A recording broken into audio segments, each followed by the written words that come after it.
வெற்றிகரமாக ஓடிக்கொண்டிருக்கும் ஜீவ் திரைப்படத்தை இன்று காணும் வாய்ப்பு கிடைத்தது.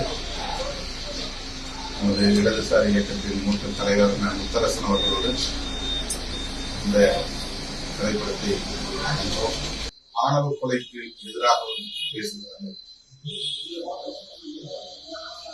காதலுக்கு சாதி, மதம், பொருளாதாரம் போன்ற இந்த வரையறையும் தேவையில்லை. இரு மனங்கள் போதும் என்ற வரையறையை முன்னிறுத்தி இந்த திரைப்படத்தை கீர்த்தீஸ்வரன் இயக்கியிருக்கிறார். தொடக்கத்திலிருந்து கடைசி வரையில் பார்வையாளர்களை வெகுவாக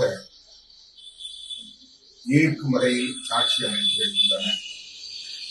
அடுத்து என்ன என்ற எதிர்பார்ப்பை திரைப்படத்தின் ஓட்டம் உருவாக்குகிறது.